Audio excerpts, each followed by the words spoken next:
dans le contexte d'organiser un centre de fécondation in vitro et pour avoir vécu le démarrage de centre de fécondation in vitro à l'intérieur de l'hôpital, on n'aurait pas été capable de faire face à l'effort technologique, à toute l'amélioration, si on était resté avec le financement dans le système actuellement du système public. Et donc, je dis que partout au Canada et partout en général, les centres de fécondation in vitro se développent à l'extérieur, en privé. On a besoin de ce type de financement-là. C'est un domaine qui progresse avec une rapidité incroyable. Il y a des choses que l'on fait aujourd'hui qui étaient du domaine du rêve il y a 5 ans. Et je peux vous dire que si on commence à réfléchir, c'est difficile de penser où est-ce qu'on va être dans 10 ans.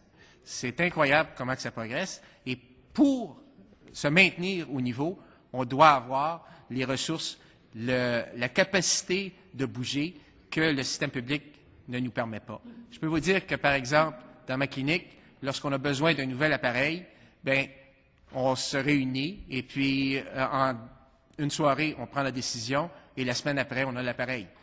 Pour vivre dans un futur CHUM, je devrais dire dans le CHUM, ce genre de délai est absolument impossible. Nous avons créé la clinique en 4 mois, la clinique OVO, avec 4500 pieds carrés de laboratoire en pression positive virologie classe 2, alors que les rénovations de la salle d'accouchement du CHUM ont duré 3 ans. On a réalisé l'impossible, mais c'est tout à fait possible dans le système public.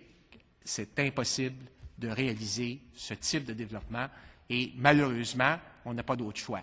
Je pense que par ailleurs, le partenariat privé-public est extrêmement intéressant dans ce sens-là. Et je ne voudrais pas revenir en arrière pour souhaiter une place dans le système public pour la fécondation in vitro, surtout en constatant où est-ce qu'on est, en étant des leaders nationaux et internationaux, en ayant pu se développer dans le système comme on est actuellement. Je pense que tout ce qu'on souhaite, c'est rétablir le partenariat et pour le grand bénéfice de nos couples infertiles, d'avoir un support gouvernemental au niveau du financement auquel ils ont droit, parce qu'on ne choisit pas d'être infertile, on est infertile, c'est une maladie au même titre que n'importe quelle autre maladie, et ça devrait être couvert par le système de santé.